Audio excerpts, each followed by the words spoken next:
All right, and welcome to the Zenspath Entertainment Network podcast, extra quarter number 30. This time, all about Snatcher, that lovely late 80s and well, I guess all the way to late 90s also, game from creator Hideo Kojima, who you might know, and we'll get a little bit more into that. But joining me for this discussion is the man who basically, well, sold me on trying to play this in itself, Steven. Hope everyone had a good Snatcher day. So, just to preface this whole thing, before you watch this show, go over to youtube.com/zenspathcom, zenspathcom, and we have a 3-part video series we did on Snatcher. This would be the very first time I've ever played this game.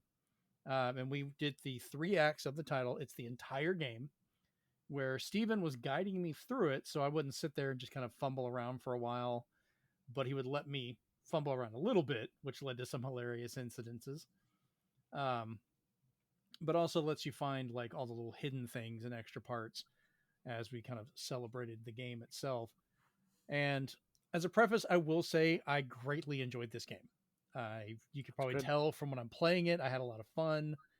I enjoyed seeing it through Steven's eyes in this way as well. Plus, I even got to do a few things he did not know of because I just kept messing with stuff, which was great. But so today we're here to talk about the game itself, its history, talk about our playthrough. So there are going to be spoilers. You need to have either watched that series or played the game yourself. I guess on any of the systems, the story itself is going to be basically the same with some general changes. Yeah, but the Act 3 is pretty much only on the newer systems, Sega CD, PlayStation, and Saturn, and okay. I think PC Engine, but the older ones don't have it. Gotcha. So, yeah, we'll go into there with that being your warning. So, if you want to go into this without being spoiled, or you want to go watch it first, go do that. We appreciate it. Leave us some comments. Talk to us about it. Come over to our Discord. Talk to us over there as well at bit.ly/Zenspath Discord. There's going to be big helpings of spoilers. Yeah. Yes. Because we're going into all the details as we talk. Our whole experience, what we liked, didn't like, which there actually wasn't that much we didn't like other than a few shooting scenes. And just getting into it. So first off, I want to talk about the history of this game. And Steven, I'm going to let you kind of dive into that because you know more about this game than I probably ever will. Well, I don't know what, other than some of the inspirations he's had when you see the game from Blade Runner and such, and then his just love of talking and text. So yeah, Hideo Kojima himself created the game. It was released originally on November 26, 1988 for the PC 8801. That was a Which Japan you'll see only some nods computer to system in the game, but they call it 98 instead. It then got brought to MSX2, which is, it's still kind of crude playing it on that one. Still not. It was recently translated as one of their more complete uncensored translations. The PC Engine also got one on October 23rd, 1992. So we start with MSX2 1988, PC Engine 1992. Then we get the only English release on Sega CD, also brought to Europe, December 15th, 1994. Over there, North America got it in 1995 of January. I'll never forget. Thankfully, it happened after Christmas for me. Then later on, much to the chagrin of some people, including myself now that I've experienced it, it came to PlayStation February 12th, 1996, and Sega Saturn March 29th, 1996, but only in Japan. They have released other things to celebrate it. Suda51 himself actually did a prequel to Snatcher called Snatcher, which is a radio drama that you can search for on YouTube and find all 7 acts subtitled. So that's interesting as well. That kind of just gives you a nice little ease into the main game here. You get to learn more about some of the characters that do not make an appearance in the main game. And then we got robbed of any sequel.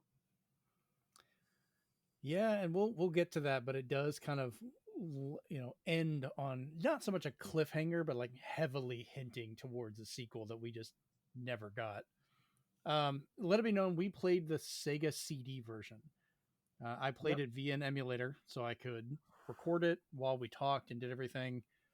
Um, this game, I looked trying to get a physical copy just to see, and it's easily north of $600 for a complete version of it. Like, it's not a cheap game. Um, there are third party reproductions that people have made that Steven told me about, and he's going to find his right now because I'm thinking about getting one just to add to my collection. It's kind of like, hey, I finally played through this and I can play it on my actual Sega CD. So this Mm-hmm. is the real one. Oh, you got an actual one? Oh yeah. Damn. You gotta remember, I have a I story forgot. of how I got this. That's true. And then this is the reproduction. Hmm. And I think it does say on there that it's a reproduction, which is good. It should. Oh, that's very clean. I like that. It is very clean everywhere. It does not say reproduction until you get to the disc itself, which is the main important thing. Right. But the person reprinted the entire manual, artwork and all. It is a one-to-one recreation and entirely affordable. I need to get that. Especially if I can get it set up, I could play it on actual hardware, and I have a light gun, and I'm very curious. We'll talk about some of these parts later. How it would play with a light gun on a CRT. Yeah, because So, I also own the Sega Saturn version of Snatcher. That's the version I played. I played it on the Polymega. There is no English translation, so I played it by muscle memory and found out Ooh. some new things about it along the way. Nice. We'll have to go into that. So, Stephen, why don't you give us a little bit of a history of yourself with this series? Because I know this has been one. I think this is easy. We could say this is your favorite game of all time, pretty much, right? Yeah. Yeah. Yep. So I definitely want to hear more about that. Of kind of So how did you get into I'm this? gonna preface this with, if you like this first game, I'm sorry, but it led to the best game of all time for me. Mm-hmm. So there was one Christmas where I already had the Sega CD and I only wanted games for it for Christmas, and my brother thought it looked cool on the cover, it looked funny, so he bought me Panic for Sega CD. It's a game where it's very unique. It's very avant-garde, if you will. You just press buttons and you see what happens. You have to press the right buttons to get to the end of the game. Mm-hmm. I hated it. The way I would describe it when I messed with it, it's like the opening title screen of Mario Paint on Super Nintendo made into an entire game. And it's got like Monty Python influences and it is very funny, but I can see how it's pre-liquid not television, all kinds of weird stuff. not everyone's thing. Yeah, Yeah. it's very weird. So this was in the age of electronic boutique. This is before piracy, so they did take open games back if you didn't like them, Nice. especially during the holidays. So I asked my father. I said, "Hey, this game's really not good, and that I got, and I appreciate the gift, but I'd like to exchange it." And he's like, "Okay, let's go to the mall." I go to the mall. I go to electronic boutique, and he's just like, "Okay, we'll do that exchange for you.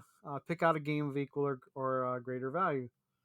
So I'm looking at the wall, seeing a few titles here and there, and one of them just catches my eye because it just had it just said Snatcher. It had a different spine here because usually these are just solid blue. Smart Konami. Mm-hmm. You had the striped one, and I was drawn to that one. I was like, oh, okay, this one's different. What's this?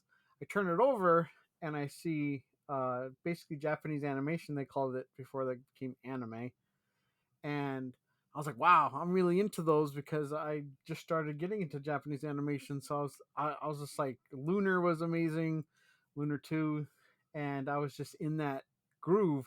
So I said, okay, it's another animation game. This is gonna be great. It's got to play good. Didn't really pay attention to Konami or anything else. I wasn't really that involved yet. But yeah, took that home. This is before the age of the internet. Played it all by myself, figuring out stuff, and I was just like, "This is fantastic." I had been raised on Commodore 64 and Zork and all these text adventure games, but then to have one with all these voices and music and themes, it just, you know, I guess it just stayed with me. And there was parts of the game that we'll go over that I was just like, it brings in the feels that you get more with some games now, but back then, like, they had to get the feels with just music and voice and some pictures. So it was great. So in the intro to the game, they mention June 6th, 1996, Mm-hmm. when stuff started to go wrong, so to speak. So I said, you know what? Every June 6th, I'm gonna kind of celebrate Snatcher, and if I can't play the same game every year, I'm gonna see what else I can do. I've played the Sega CD one for years. I played through SD Snatcher, which is an entirely different game. Think Yeast, the first one. Mm-hmm. It's very hard, very grindy. Mm. Um, I've watched now the radio drama. I've watched all the censorship, all the differences between all the versions. And then recently, I was like, I'm gonna do it. I'm gonna play the Japanese Sega Saturn version. Um, and then as well as doing any of that and looking up all things Snatcher, the biggest thing I do is we finally found. There's two ways to do it. Is you can there is a scene in the game that we'll go over called Kobe Pizza, and while they don't really talk too much or show too much of what it is, um, from what happens in the game, you can discern that there is some kind of bowl of ramen noodles or soup, and you're basically putting your pizza in there and waiting until it flows to the top. And there's different ways of doing it with miso soup, or you can use what I use, which is just Campbell's chicken noodle soup. And you can either use the chicken noodles or you can put your own ramen in. And then we buy a pan pizza, the smallest they've got. And then um, you um, grab the pizza with the chopstick. That was mine. And basically you just eat it from there. um, and as long as you've gotten kind of like certain types of soups or whatever, you can make it as salty or as unsalty as you want.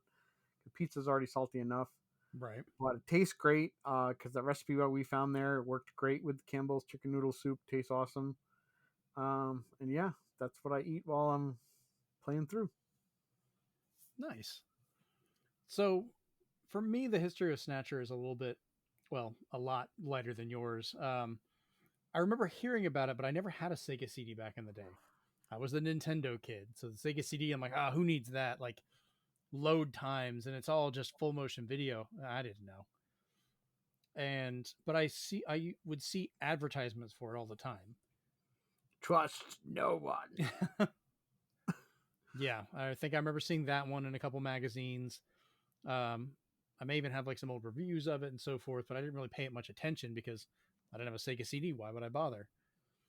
And but I would always hear about it. And there's a scene that always comes up with a guy with his head taken off. That oh, look at this and the crazy things. So I'd see little bits of that, but that's all I ever really paid attention to. It was kind of outside my orbit of a lot of games.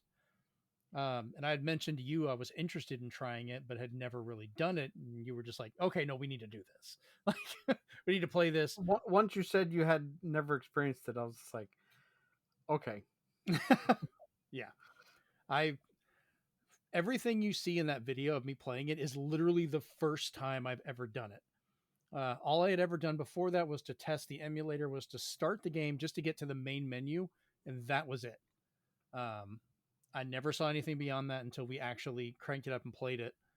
So all of my reactions are in real time, good or bad, which is great. But I mean, I heard people talking about it. Of course, Snatcher was kind of whispered about in the background as this really mature game.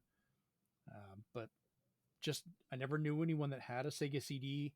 And because it weirdly never went anywhere else, it's never been ported to any other systems in English. There's no modern systems. There's not even any in this century that have it, Yeah. which is weird. Because even, I mean, good lord, they're going through all this trouble of redoing like Metal Gear Solid 3 and that. Can you imagine if they redid an entire thing of Snatcher? Well, that would blow my mind. Except for I'd want to know what they're changing. If they Yeah. pulled a Metal Gear Solid and kept all the original voiceover, that would be tremendous. But the Switch is a visual novel darling. It Yeah. begs to have the game on it. I actually, after playing this, I think the one thing I would have really liked to have it ported to, I think it would have fit well as a DS or 3DS game, especially like if you turn it sideways in the book form, where you can have use the stylus to select things and do stuff and have the video. Like, yeah, it's a not as rich a medium, but I think it would have been a really cool way to port it. It would have worked fine, yeah. Yeah, I think it would have been a lot of fun. So who knows? But let's go ahead and start talking about some of the characters for this one. You're not going to say it? Genji's. Every time you would say it's not that. a clue, it's just a character. That's true. So the main character who you're playing as is Gillian Seed. This is your main character with amnesia, and you're a new Junker operative, which the Junkers are the ones hunting these. Go ahead, Stephen. And in Japanese, Mm-hmm. and it even told me in English on the Sega Saturn version, Junker stands for Judgment, Uninfected, Naked, Kind, and Execute Ranger. But in Sega CD, they changed it to Japanese Undercover Neurokinetic Elimination Ranger. That sounds less insane. The Saturn one sounds absolutely gibberish. Wow. So Gillian is performed by Jeff Lupetin. How do you pronounce that? Lupitin, I think. Lupetin. And I've got a couple of their voice clips, so I will play a few of these just so we can kind of hear them. I'm Gillian Seed. I've been assigned to Junker headquarters effective today. You hear that guy a lot through this game, and he is hilarious. Like, it's a good match for the voice. Like I do really like the casting for a lot of these characters. Their performances are over the top, but this is also a Sega CD, that era FMV game, so it's way better than it probably should have been. Yeah, it's a good over the top. I never felt like they were underacting. If this was an anime, I think it would be voiced well. I think it would fit the characters and what's going on. So I've never had a complaint with any of that. I would joke about like some of the expressions and some of the things they would say because it's funny, but it never felt out of place, which was nice. Next up is your little snarky robot buddy, the Metal Gear Mark II.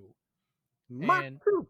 Yeah, this was played by Lucy Childs, which is why you always refer to it as a she, because it's a woman playing it. But the intro for this robot is a little over the top, so here you go. Pleased to meet you, Gillian. I am Metal Gear Mark II. I am programmed to be your personal assistant. I don't know why it sounds like a guy to me, but it's played by a woman, so I guess it's just the way they toned the voice. I don't know. But that little robot, yes, is directly based off of the Metal Gear from the Metal Gear series, and that even gets referenced in the game by another of the characters, Harry Benson, who is your says it was a menace of the 1990s. Yeah. So they treat it like Metal Gear actually happened, and that kind of went through. So, and this is why in Metal Gear Solid 4, the little robot you have is pretty much an updated version of the Mark II. Yep. He just doesn't talk, or it just doesn't talk. But I get those references more now after playing this. I'm like, oh, now when I go back and play that again, I'm going to greatly more appreciate that little bastard. But Harry Benson is a mechanic with a surprising and incredibly sad past, which we'll talk about in a bit. He was played by Ray Van Steen, who also played Benson Cunningham, which is the Junker chief. So I went ahead and we've got his little bit here. I'm Benson Cunningham, the chief of Junker operations. And, we have a little bit of stuff from them. The story kind of twists around those two a lot. Twists. Yeah, no. Well, okay. Yeah, a few of them. Speaking of twists, we have Jean-Jacques Gibson, the only other Junker operative you have that's in the field. He was played by Jim Parks. Junker HQ, this is Gibson. I've cornered a probable male Snatcher. I'm in the abandoned factory in the M District. Request immediate backup. You're not going to hear much after that from him. Jim Parks is used a couple more times though, which is neat. Yeah, he's like hidden characters and stuff. He's really good at sounding like different people. Yeah, it's just don't expect to hear much out of Sean. Next up, we had Jean-Jacques Gibson's daughter, which is Katrina Gibson, which is played by Lynn Fusaner. I'm Katrina Gibson, Sean's daughter. I guess I could have just played that and would have explained it just as fast. Then we have Mika Slayton, which is the Junker secretary and who you flirt with a lot. Played by Kimberly Harn. My name is Mika Slayton. I'm the administrative assistant and operator here at Junker headquarters. Sorry, administrative assistant, not secretary. My bad. How dare you? Yeah, how dare I? And then the last two main characters that I really wanted to focus on, we have Napoleon, which is your low-life informant, who's also played by Jim Parks in a very hilarious way. And then Random Hajil, the bounty hunter, who is also played by Jim Parks. Don't forget his wife. Yep, I forgot to put her in here. She's there. Say what? I said she's there. Oh, I didn't put it. Where'd you put her in? Oh, No, Jamie. You I had passed her up. Yeah. So Jamie C. Gillian's wife is the other one with amnesia, which, mind you, Gillian also has amnesia. That's played by Susan Melee, which I have her. Bet I surprised you, huh? Don't worry, this is just a tape. I'm at work right now. If you need to reach me, please call Neo Kobe Pharmaceutical Labs at 391009. Sorry to scare you. Bye. Yeah, I had to do the entire voicemail. Phone numbers in this game you actually have to pay attention to because you have to remember them and use them. Fun fact, Jean-Jacques Gibson, just like Gillian, also has a little helper called Little John, which we'll go over. And in the radio drama, Little John is voiced by Hideo Kojima. Really? Yep. Holy crap. Did not know that. All right. So this game is separated into 3 acts. So we're going to go through each of the acts and kind of talk about what happened while we went through it, our thoughts about some of the parts, little tidbits of information I'm sure Steven is going to have for this. Because all I can go by is what I did, which you can all see. And just kind of go from there. So we'll go ahead and move into Act 1, Snatch. So the game starts off with Gillian meeting all the people from Junker HQ because he was found a little while previously in like a cryo sleep, and he woke up, and him and his now estranged wife both have amnesia. They can't remember anything that happened to him before, yet somehow they trust this guy to have a gun. You know, they basically, he says they can't really keep their marriage going because even though he is trying, mostly because she is a woman and he just wants to hit on every woman, but they can't remember anything to base their relationship on. So, you know, they just kind of separate out from there, and it, you know, strains on it. So from here, when you talk to him, you introduce yourself to everyone. You first meet up with Mika. Immediately you can hit on her to the point of being uncomfortable. Meet up with your boss and everything else. And that starts you off where you get your gun. And that starts the training area where you can kind of practice to shoot, which brings up the first weird mechanic of this one is the shooting segments. Now, this game, you can play it with a control pad or a light gun, and it breaks the screen up into... Say what? Justifier if you have lethal enforcers for Sega CD. Yep. It separates the screen into 9 segments, and you have to use the D-pad or the light gun to move the cursor around to these 9 segments and shoot. You know, either shoot in the center by not touching anything or move it around to the other 8 points.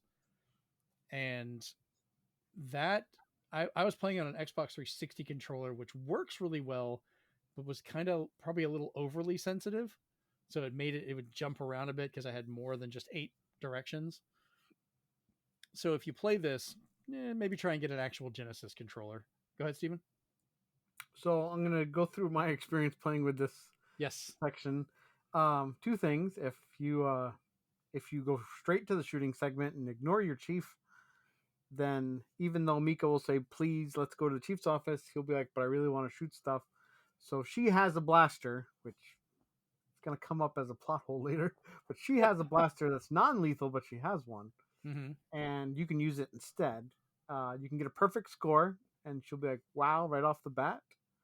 And you can also have the part where Jeremy did, where he got hit, and we learn another Metal Gear reference. Nanomachines are injected into him to heal him up from when he gets shot in any of these scenes. Don't worry, you ask him later and they all come out. It is very similar in the Saturn version, except for when you accidentally shoot a human face, blood splatters on the back of the tile. Holy and I was shit. just like, that's not nice. But yeah, it plays out the same on Saturn as well with it. I have played this game many times, as you saw on original hardware with the Genesis. The disc D-pad works fine, works great actually. Mm-hmm. On the Poly Mega, we had some freezing issues that were apparently caused by the wireless controller. It was very odd. Really? They said a mix between the controller and maybe what the emulator was doing, even though it's installed off the disc, was having. So eventually I had to switch from that, and I played through the rest of the game with a PlayStation Classic Mini controller that worked great. And got me through a lot. All right.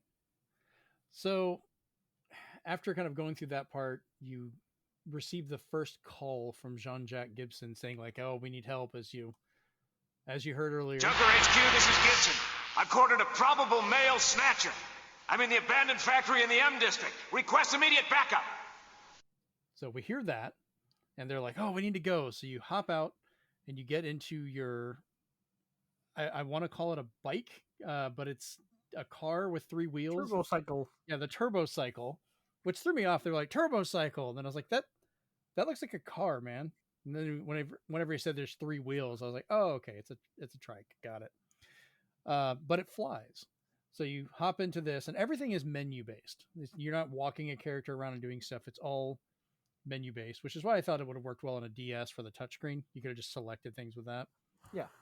It would have also made the shooting parts really interesting because you could have tapped around the screen to hit things. So it'd still have a fun challenge to it, I think. But we take this to the abandoned factory to try and back him up. And of course, as soon as you land there, there's this great just scream that you hear, which was Jean dying. We're just going to tell you that now. And in Sega CD, it is a tremendous scream that sounds exactly like what happened. And in the Sega Saturn version, it sounds like a burrito did not agree with him. He just goes, ah! And I'm like, what was that? What? That's not what it sounds like when you get what happened to him. Yeah, because so when you get inside, you're exploring around a bit. You find Little John, the little robot partner, pull his memory chip out, and he's busted. You can't do anything with him. And then when you finally find Jean's body, it is surprisingly gruesome for this time. This day and time this game was made. If you were alive back in the 90s, you remember how a lot of gaming was. We had Senate hearings about it because that was when they were starting to do the ratings and everything, which I'm trying to remember. Snatcher, I believe, was late enough that it has a rating on the case, doesn't it? Yeah, it is teen. Surprisingly teen, yeah. I'm pretty sure. Animated blood and gore and animated violence. I bet you money if they re-rated that, it would be mature now. Oh yeah, without a doubt. This is also in the age of RoboCop, but they just didn't do as many. That's true. Scenes. Shoot a guy in the balls. But you find him, and his head is originally, I thought it was cut off whenever I saw all the images beforehand. But no, his head is twisted off, like just ripped right off and laying on the ground. And I believe you told me some of the differences in Japan with this scene, or other Yeah. versions. So in some of the other versions, the torso is switched, so you don't see his front. So you get more of the idea that it was twisted off. Uh-huh. But they corrected that in Sega CD, so it kind of was, he was laying there. In the Saturn version, the head's still off, but it's a longer shot, and then it pans up to hide the head, so you're just looking at the body. And then PlayStation is scared of gore, so as soon as they are done showing you the gruesome scene, they make it black and white. Oh, they pulled a Resident Evil. So they're just like, oh, it's no longer blood. You can just look at it now while you do your investigation. Gotcha. So after dealing with that, which I still, hats off to the pixel art in this game. It is surprisingly detailed. Like you can see his esophagus and stuff in his neck. I was like, holy shit. You hear some people around you, and you're running around trying to find where they are, and they just mysteriously disappear. Of course, we'll find out what happened to them later. You find a little bit of evidence and a key and some things like that on John's body, which I probably would have missed it, because there's a lot of those little things you have to like search multiple times or do stuff to get things. Some things won't trigger though unless you do certain things, and that's why I sometimes pointed you in certain directions so that the next scene would trigger. Yes, including your favorite music that comes up, which is not my favorite music because it's you stressful. Mean this? I hate gameplay. I just like the music.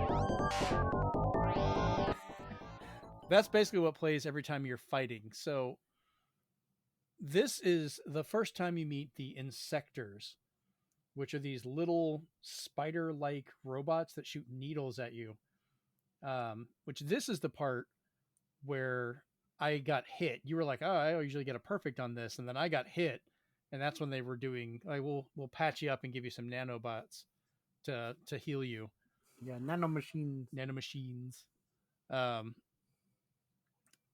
Made it through there and just kind of ended up wandering out. Had to go back and report and talk to everybody like, oh, we found Johnny's dead. We don't have a body to show because the entire building explodes. They set bombs off in the place, which this was one of the few weird moments with Metal Gear. Mind you, he's a little robot, or she's a little robot, but she is too terrified to run. So you have to pick it up and run away with her because a robot got too scared and was going to die, which blew my mind. I was like, really? It's also where she starts my favorite, starting to break the fourth wall. And when you're trying to hear the beeping of the bomb and you can't hear it, she says, try turning up the volume on your TV. Which is great because then after the explosion, when you land, he goes, oh, my ears are ringing. I can't hear anything. And she goes, you left your volume up too high. I was like, you just told me to turn the volume up. That's because you left the volume turned up. Yeah. So that was a nice touch. I liked that little fourth wall break. But you go back, meet with everybody, and then that sends you over to meet with Katrina Gibson, which is his daughter. Talk to her for a bit, explore around the house. That's where you find the computer that he was using, the PC 9801, I believe. Yep. Is what you said earlier. Of course, when you meet Katrina, you start hitting on her to the point she asks you to get out. And go ahead, Steven. And unfortunately, in the Japanese version, she's 14. What? And you can still hit on her and do all those things. Wow. And on the Saturn version specifically, and only the Saturn version, they redrew her and Mika to be more anime. Really? Yeah. Okay. So she looks younger, and I was like, no. That doesn't help, man. No, it doesn't. God. Luckily, again, since I played it in Japanese, I don't know what he said. I don't know if I want to know. I know they specifically mentioned she's over 18 in this one. Yeah, they made sure of that. Yeah, I was like, oh God, really? I was like, dude, you're trying to get back with your wife. Neither of you can remember what's going on, but you can hit on everybody. And it's mostly the first act. Like, I was laughing at how much of a horn dog he is and would purposely, while playing, try to hit on everybody because you could. It was great. And of course, mind you, you just told her dad is dead.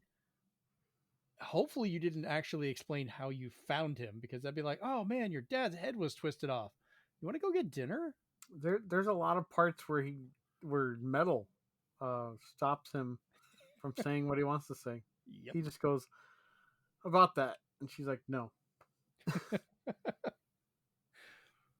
So after, you go through the house, find some clues and everything, you end up wandering over to a place called Plato's Cavern, which is the store with everything, which is a great little, the sign is the Konami logo.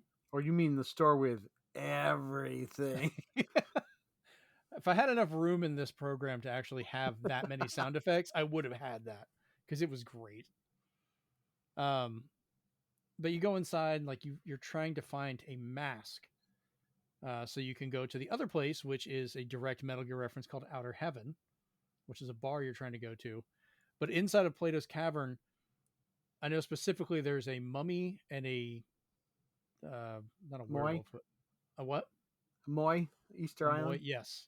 Go ahead, Steven. So in the other versions, I'm just going to talk about the masks. In the Saturn and PlayStation version, they changed the mummy mask to a Twin Bee mask. Oh. So it just looks like a blue orb you can wear. And I'm like, that looks dumb. But I'll tell you why it makes sense later. And then in the original MSX version, it's Predator mask. The Predator. Oh, wow. Okay. I did not know that. Yeah. But we got the mummy because they didn't know what else to put in there. It feels like it's a Castlevania reference. It's probably the closest we'll get, yeah. Yeah. And of course, the person that's at the front counter is like this hooded, robed person, and it looks like a convenience store, but with this ominous D&D player at the front, just, hello! It's like those scavengers from Star Wars. Oh, the Jawas? Yeah.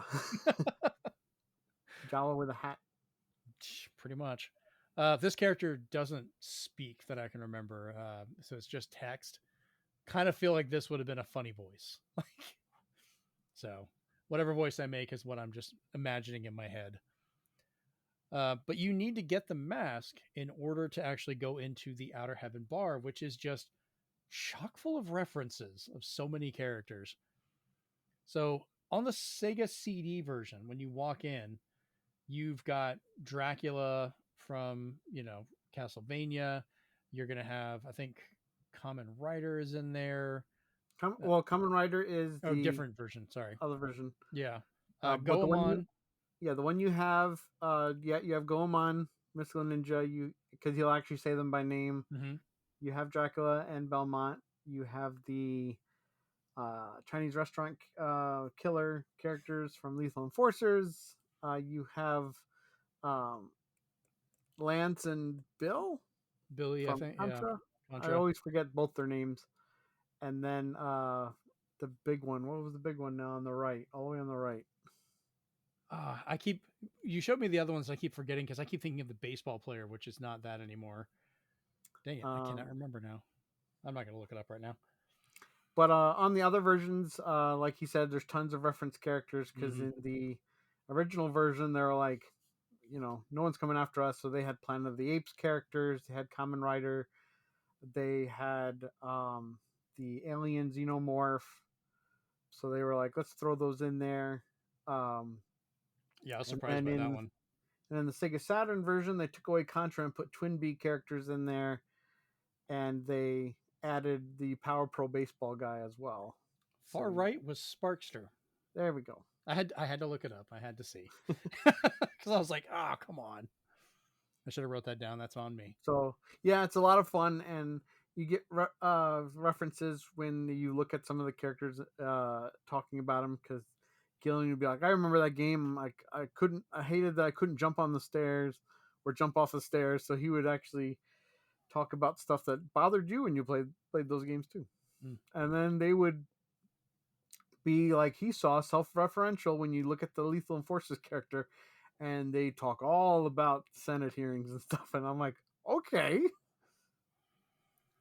Yeah, I'm trying to remember. The other one was the bartender was an alien from an old 1950s movie. Like it's just straight up the costume of that person. Yeah, and You could he's talk to for a a bit. boss from, I think, Chris pointed out he's a boss from one of the Gradius games that looked like complete with waving arms in the Saturn version. Probably. I'm looking up So they some of the stayed references here. with the Konami cameos for some reason in the Saturn version. Yeah, Metaluna is what he's called. Which it looks like it's based off that movie, but it probably is a game reference, like you said, which makes a lot more sense. So while we're in there, you're talking to people and getting all this stuff.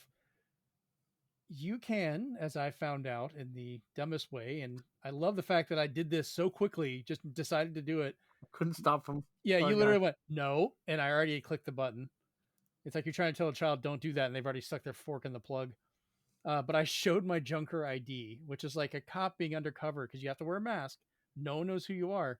I just flash my badge, and everyone just stops. The dancer stops, the music stops. They turn and look at you, and you just hear a guy go, "This guy's a Junker." Sorry, buddy, you can't stay here. Yep. And they They just throw my butt outside, and try as I might, I cannot get back in because you have to. I tried leaving and coming back. You have to go all the way back to Junker HQ. And they forgive you after that. Yeah, then you come back. And before this, what I meant to mention also when we left Plato's Cavern, that was the first time I found something you hadn't seen before. And that's because I kept putting the mask on everywhere. And people would freak out about it because, I think I went with a mummy mask. Mummy. Yeah, they're like, "Oh, it's a mummy. What's going on? Why are you wearing that?" So I was glad to at least have something I could find you were not aware of, along with the the nano machines and stuff. Because yeah, when he gets the mask, that's when if you look around the area before you get the mask a little bit more or go into the store, you'll get your Kobe pizza moment. Yep, which is easy to miss, and I tell people like make sure you just do that smell option and do that look and investigate because there's a lot of hidden stuff there, and that's a big one. Yeah, I mean, so if you watch the playthrough, we go through a lot of this stuff, but I could see how this would be very much a trial and error thing.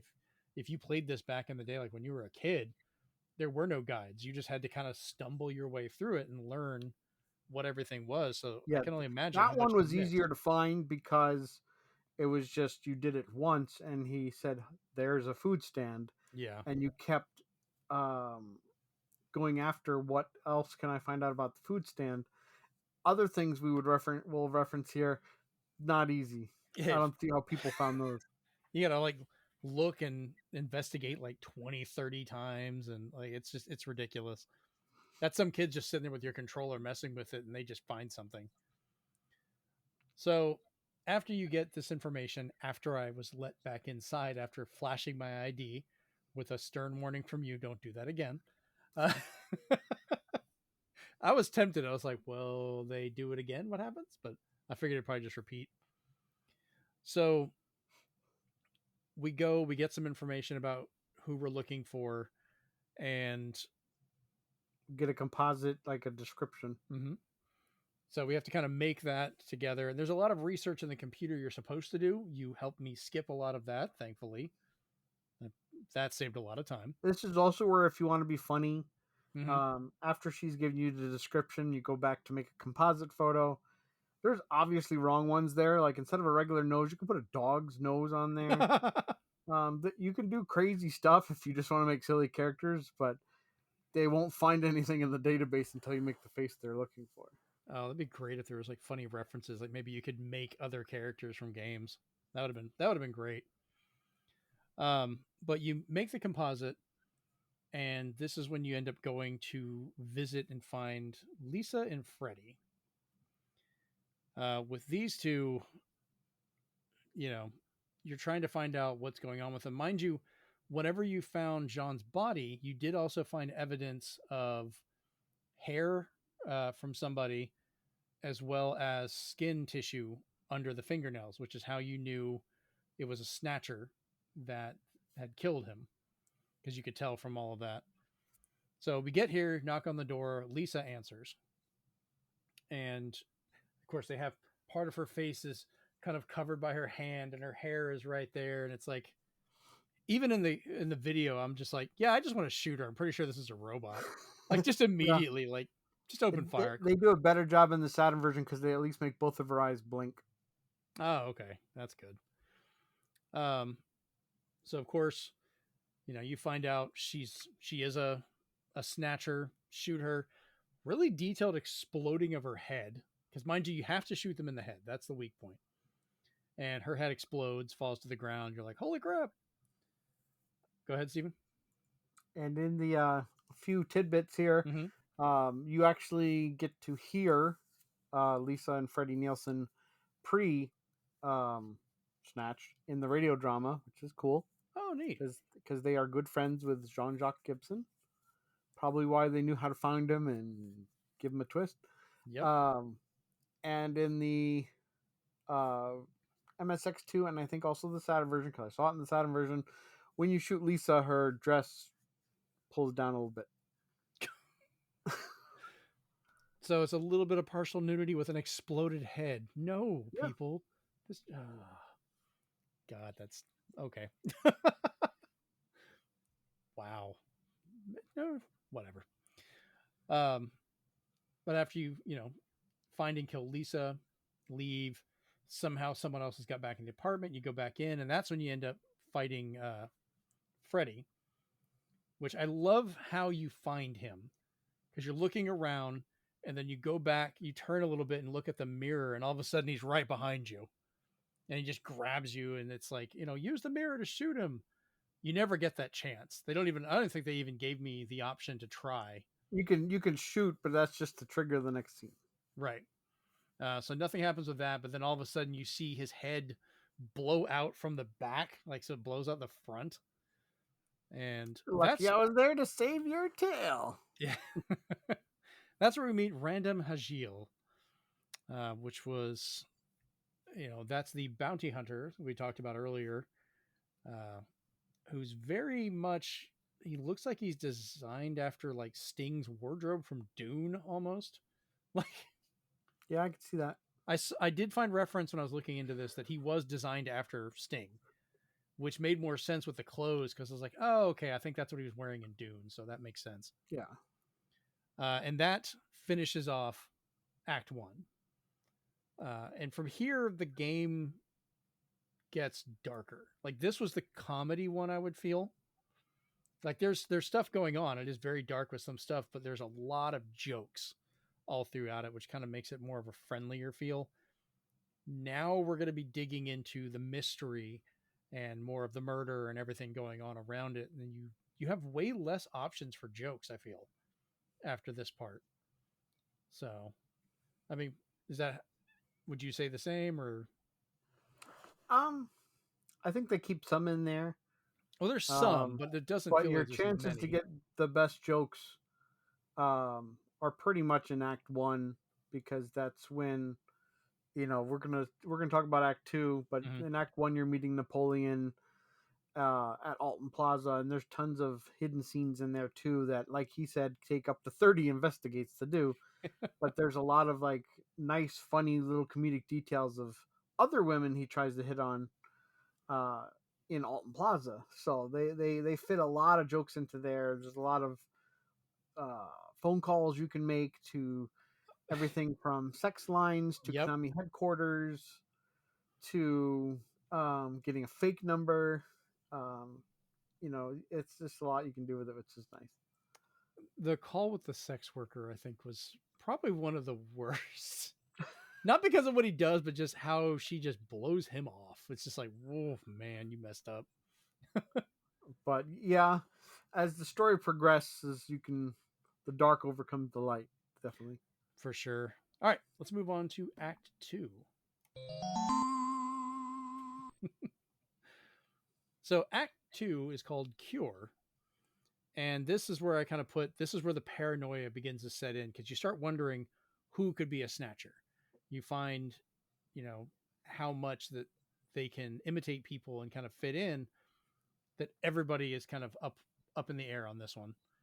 So you end up meeting up with Napoleon again, going back into the city. This time he's dressed as Santa Claus. You find him disguised a few times. It's kind of funny. This leads you to trying to find a hospital based off of the memory chip that's finally been read from Little John. You get a kind of a partial image and a name. You're looking it up. You find a little hospital. It turns out to be a vet's office, which had a couple good jokes inside there. But you're very confused as like, why the hell are we in a vet's office? You didn't like the cat purse? Oh, the cat purse was the weird. Hollowed out cat that's still living, but is a purse. I'm still very confused by that. So you're trying to find the hospital that Jean-Jacques Gibson had originally tried to find, because he had discovered Snatchers could get skin cancer, melanoma, because their artificial skin couldn't handle UV radiation very well. So they had to have a hospital somewhere to treat this and try and give skin grafts and stuff like that to hide it, which is also part of why Snatchers mostly stayed out at night. And they mostly worked in the winter because the nights were longer. They needed skin grafts, genital manipulators, all that stuff you'd see in the labs. Yeah, the genital manipulator still, I'm like, I don't understand why you would have that. It literally is called a genital manipulator. I was so confused. Luckily, they don't show what they look like. Thankfully, they don't show it in work, like just doing something. So after you visit the vet's office, you leave, you go back to Katrina's house and find it's been ransacked, and her dog outside is graphically killed. Like, I did not expect, like, this dog is cut stem to stern and just spilled out the guts. And I was like, okay, go ahead, Steven. In the Saturn version, they turn around the dog, so you just see its back and a pool of blood. And unfortunately, in some of the older versions, the dog's still twitching. Oh, that's worse. Yeah. That's actually worse. They were a little bit nicer about it in the Saturn version, saying, the dog got thrown, you see its back. Yeah, I think I would have. I mean, I get they're trying to go for the graphic detail in this one. The movement is worse, but I kind of wish they had just flipped the dog and had the pool of blood. You can just say the dog is dead. That's fine. But like slicing it open, you kind of knew what the thing would, the kind of MO of the theme would be as soon as you saw Jean. So yeah, I'm actually surprised we didn't like find the dog with no head, like just the head snapped off or something. So you end up searching the house a little bit more, finding like a little dollhouse that had some more stuff, because you're supposed to search his house. Well, it was a smaller house. And then you told me to head back to my apartment. Well, lo and behold, we find Katrina in the apartment taking a shower. You don't know it's her, but you can go and look. And as soon as you do, you get your ass sprayed. Like she just sprays you with water. Go ahead, Steven. And again, this is a hard scene to watch in the Saturn version because she's 14. Yeah. They do not obstruct the view like they did in your version, where you get to see Gillian's head in the way, or in PlayStation where his head is in the way. Oh my god. Plus the fact that in the Saturn version, she leaves her bra and panties on the floor, and you can pick them up and sniff them and investigate them, and a bunch of other horrible things. Wow. Where Metal is saying you're disgusting, and he's Rightfully just like, so. and he's just like, what? It's cool. And all this, yeah, it's no. just no. Oh man. So that scene is borderline uncomfortable in the Saturn version. Yeah, play the Sega CD port, people. It's better. I mean, it's more tasteful and funny. Yeah. Although, Mm-hmm. for some reason, after she comes out of the shower in the Saturn version, she's properly toweled with a thick towel. While in the Sega CD version, they put just a towel palette on her, apparently. Not enough layers, Adobe. And you can see how cold the shower was. Yeah, that's not surprising in this one, but so she ended up going to your apartment after, everything was happening there, so she's fine. Um that kind of goes, you start searching for more hospital stuff. You're making calls Yeah, to she Jamie she and comes across that she has a hospital list, Mhm. and you can finally investigate it. And you've in the past you thought it was a lien, which led you to the vet office, and you're like, that's not the right picture that matches Olean. Mhm. And eventually, knowing the items you've gotten, which includes from Jean the chess piece, which is a queen, Mhm. you say, well, what about Queen's Hospital? And lo and behold, that's what leads you there. And in the Saturn version, it's blatantly, obviously, even by the picture, that it's Queen's, because it shows you the black unlit parts, but it does a very good job in the Sega CD version of obscuring that, so it definitely looks like Olean. So basically the L, the upper part of the U is burned out. And then the Q, the actual little line at the bottom is out. That's why it says Olean instead of Queen Hospital. So once you discover which one it's supposed to be, then you can go there and you'll head over and you start looking, and the hospital's abandoned. You're checking out the desk, you're opening some of the doors, looking through like an uh, operating stage that's been run Yeah, it's down full and of left it's full there. of dust, so it's never been used. Um, there's like an office space or like a break room type area with a bunch of stuff in it that you can't see in. So you have to kind of move the light around with a flashlight, or with, sorry, not a flashlight per se, but with metal can make a light and you can move it around and select things that way. And then the third door just doesn't open. So investigate everything from there and kind of find evidence that one of the Bensons Yeah, could you be a you you Snatcher. get you get a basically a note that Mhm. has, in both versions, it has where they can't read it and they need somebody who can read Chinese characters, Mhm. and Napoleon can, Right. which in the Saturn version you cannot get to a Napoleon until you call your wife and show her the evidence. Oh, really? So I almost got stuck, but then in the Sega CD version, once you kind of just look at a few things, the detective puts two and two together that Napoleon Who is knows what to Chinese? do. It's Can. Chinese. Yeah. And it's actually chemical symbols. So you actually can, he tells you what the chemical symbols are, Mhm. what they stand for, and you have to put together from those letters BNSN. And you're like, oh, that's Benson. Mhm. And then from there, after tons of jinkies sound effects, um, then you know who to, that you have to investigate. Yeah, because the problem is, and I thought this was kind of weird when they named this before, but I see what the mystery was going to be. You have Harry Benson, which is your mechanic, and then you also have Benson Cunningham, who is the chief. And you're just like, well, crap. There's two of them. Which could it be? And, you're finding different clues that say like face to face and things like that. And lo and behold, and I find it funny. I think when I went back and looked at it, you were trying to keep a straight face when I kept pointing out the Chiefs flower painting in the background, going, something is weird about that. Face to face. I don't like it. And it turns out it was a major clue the whole damn time.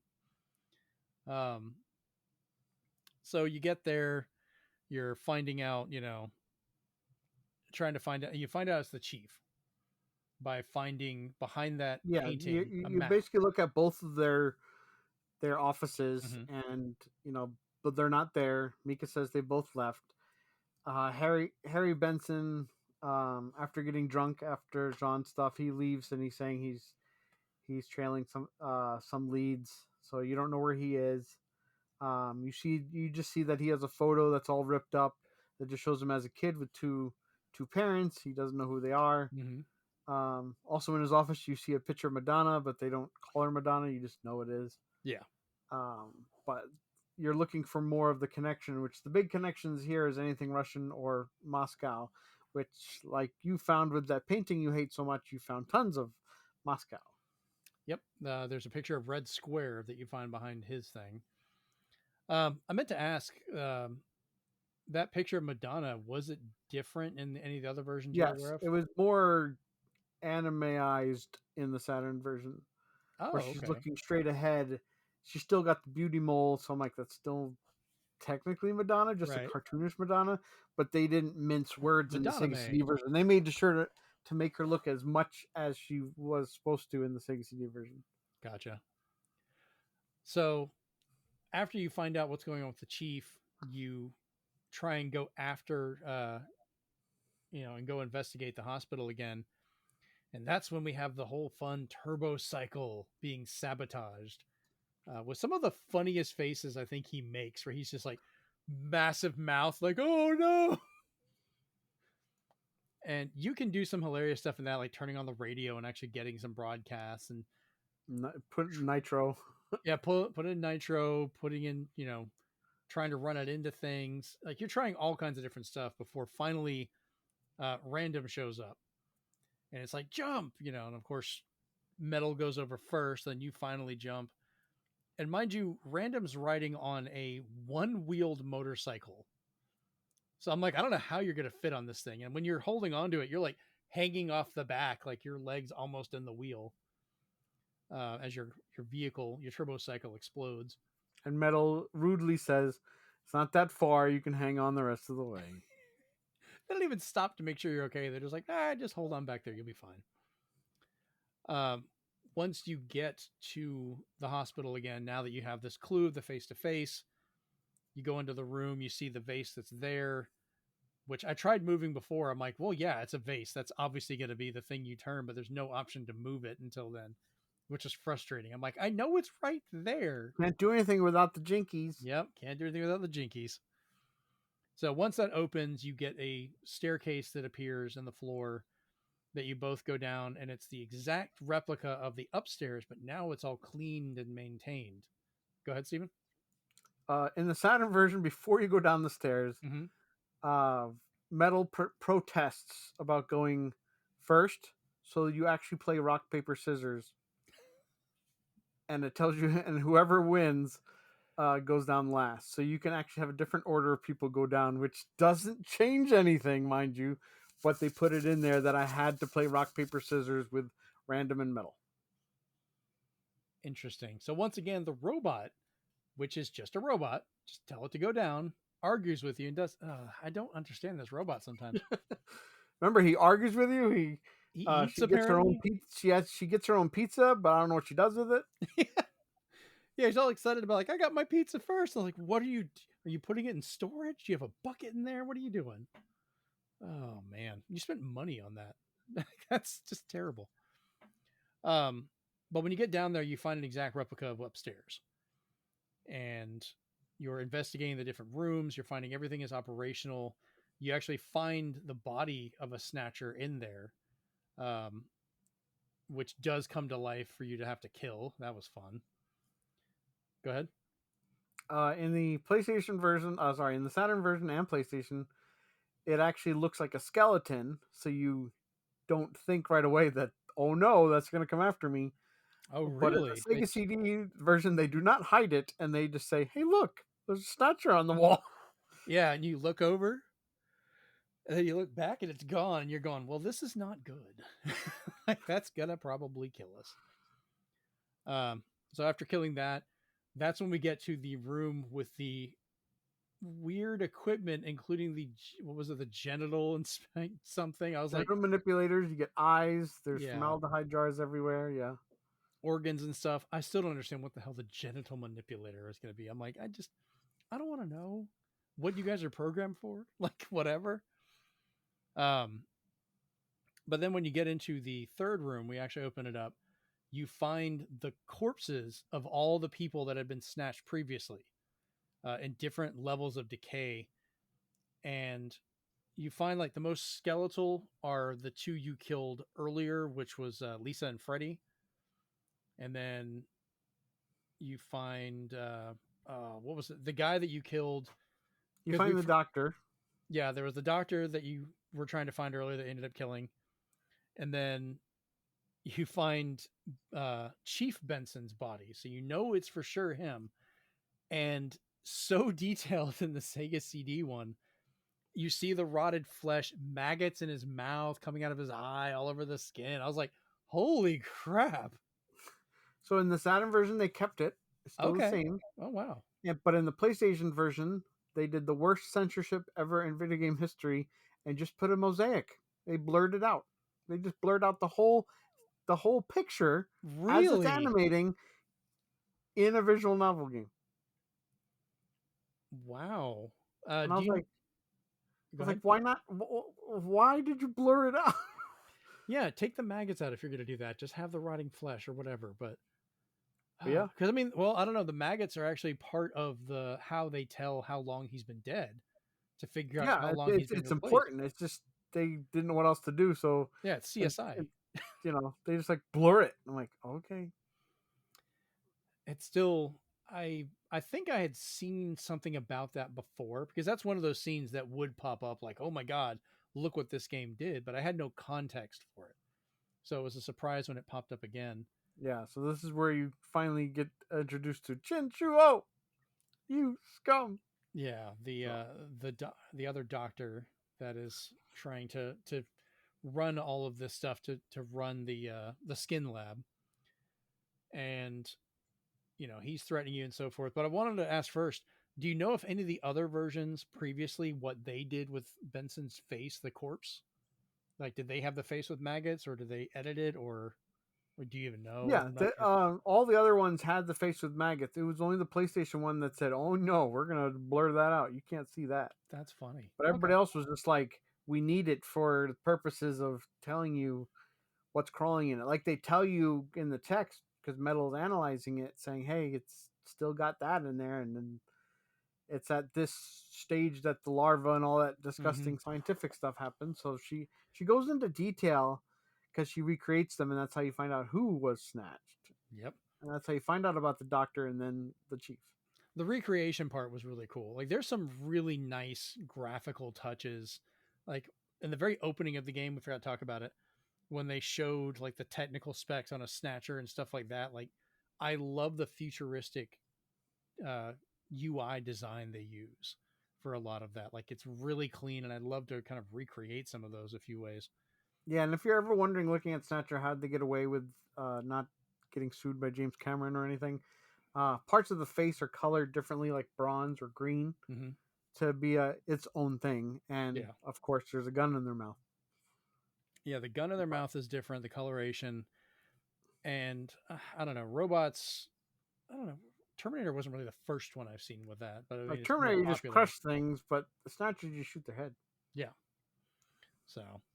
So you find this guy, the doctor that's there, and then random, because you're both captured. So he grabs onto the guy and blows himself up along with the other people when you scurry down a air vent trying to get out. He tells you to run, so you've got Ransom just kind of martyring himself to kill these guys because that's all he wants to do is stop these snatchers.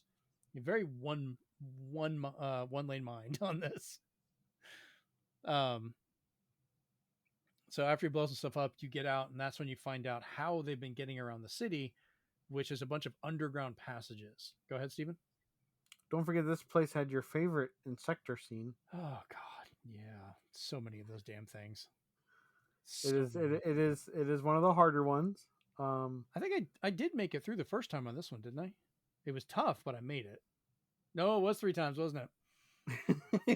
That's right. You were like, I don't know if I can do this, and then you like got into like gamer mode, and then you like only missed one, and I'm like, dang, he's out for blood. Yeah, I think you can even see. Okay, I do remember that one. Because you can see my face. Like I just stopped paying attention to the camera or the fact we're recording the show. Like I'm not even being entertaining. I'm just like, let's do this. You just hear the controller going, and I'm just. So this is where the Saturn version decided to be dumb. Oh no! And it's a labyrinth of underground passages with lefts and rights and dead ends. Oh no! where I had to, if you go back to where you fight the insectors, guess what? You fight them again. I fought the insectors 3 times. Oh Did my not enjoy God. that. I bet. I don't enjoy I it. had to find a dead end with a button that I pressed because it had scratches on it. So after I pressed the button, then I had to walk around some more. I fell down a shaft, and it did a funny looking scene where he's all like twisted because he fell, and Metal's just like, stop being clumsy, and he's like, I didn't know. And then you keep walking, and then he's just like, oh, I see a way out. Yeah. Not fun. Oh God. I mean, Saturn, not fun. the Saturn was way nicer. You just walk and you find an Yeah, exit. Sega Take CD was it. like 1, 2, 3, 4, 5, 6, fight some insectors, go. And this one was like, how about a maze? Yeah, that's not an update, guys. That's a downgrade. But after this, of course, knowing now that Chief Benson is a Snatcher, you rush back to Junker HQ, and you find the place has been under attack. Mika's little booth in the front is sealed shut. The door's busted. So they got the whole thing kind of locked down. You manage to get inside after you talk to Mika and let yourself in, and you end up finding Harry dead or dying. Sorry. So he bleeds out and dies in your arms, and you're just like, well, damn, that sucks. I thought he might have been a Snatcher, but he wasn't. This scene was one of those scenes that pulled me in when I first played it, and I was just like, there's not going to be a game like this for a while that can do this. And thankfully, both versions, Saturn and this version, when certain voice lines are being told, the music ramps up in such a way that it's supposed to hit you in the feels, and it does a great job of doing that when he says certain things. And so this was like a very important scene when I first saw it, because I was just like, wow, this is deep. As a teenager, you're just like, man. So he dies, and you're running around trying to find the chief, and you get to his office, and you find him sticking to the ceiling like a bug with half his face blown off, or some of his face, but you can shoot him really quick. It blows out the lights, and he runs away again. You got to hunt him down, and when you finally find him, he's gotten Mika because she opened the door for some damn reason. And she wasn't somehow supposed to. Chained her to something. Yeah, so she's chained up there with her arms up, and the chief, with part of his robot face, is like moving to the different sectors. And you have to not shoot Mika while shooting him in the head. So I ended up getting shot a few times because like he would go under her arm, and I'm like, I don't know if I could shoot there and hit the arm, so I didn't chance it. I just would take the hit. Yeah, you can't. Oh, even then it would hurt her? Okay. So it's only when he gets to the top corners. Yep, top and bottom corners only, and everywhere else he appears, you have to take it. So finally killed him. You blow his head off and everything, and save Mika. And after killing him, that you're talking about, like, we're the only ones left, because there's a big political convention that's going on. Yeah, and the Kyoto Summit. The Kyoto Summit, yes. And the chief was supposed to go there, and pretty sure they were going to try and infiltrate that, because the Snatchers want to get the highest people they can to take over. That's the whole point of this.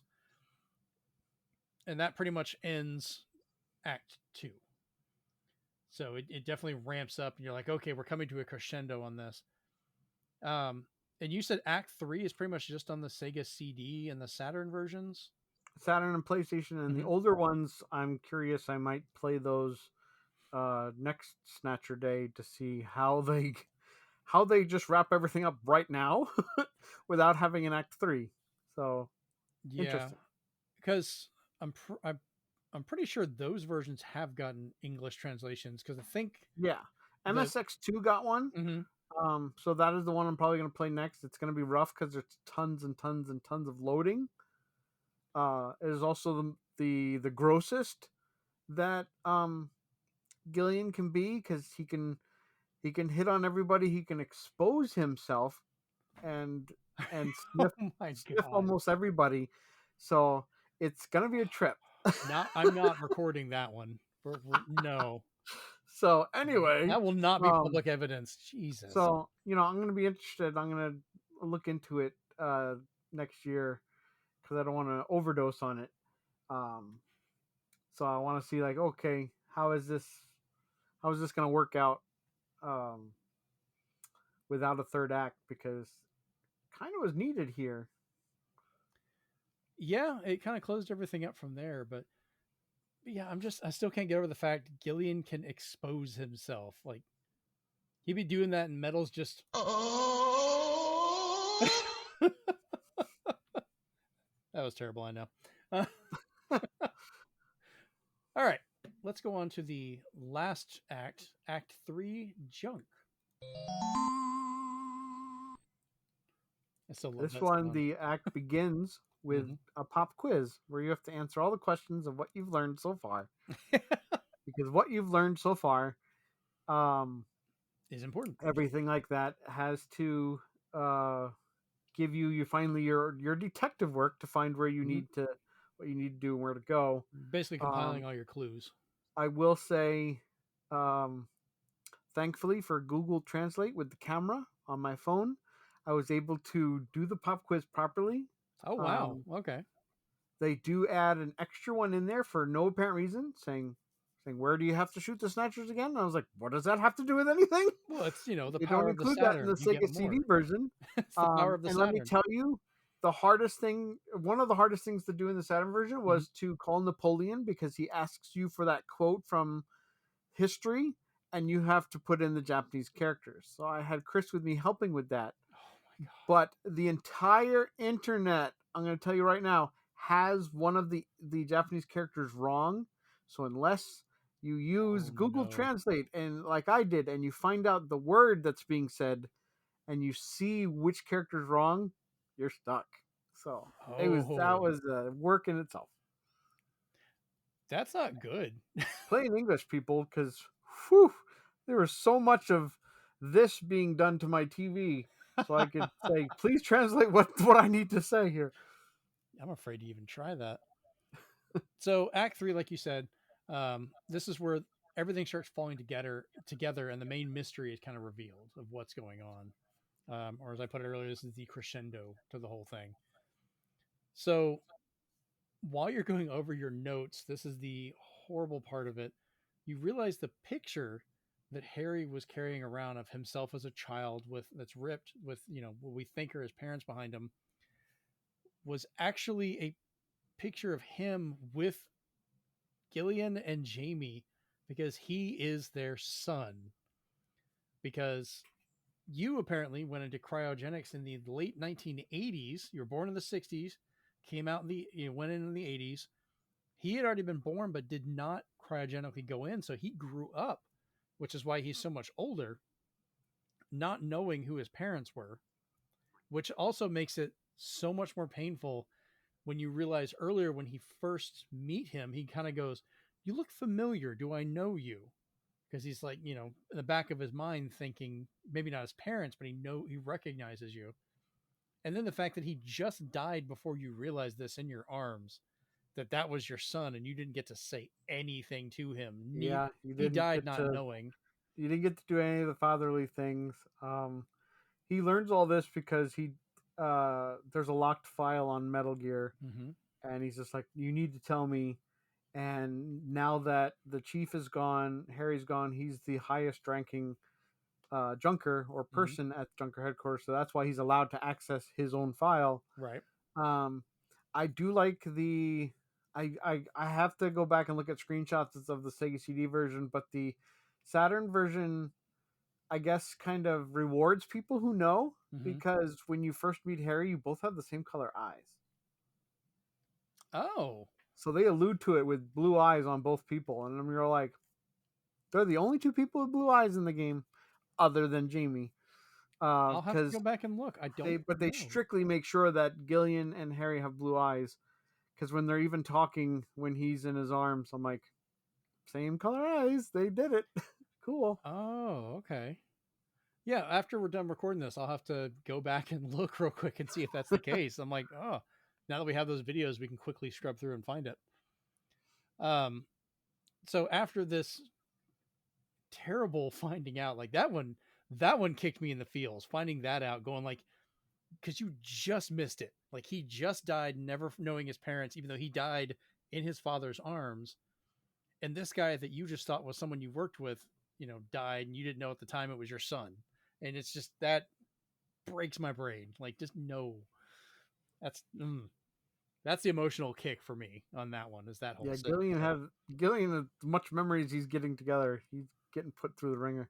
Yeah. And you can definitely tell for part of this, Gillian is becoming much more serious. Like he's not as jokey. He's not as, he's taking this as, we have to stop this from going on. People are dying.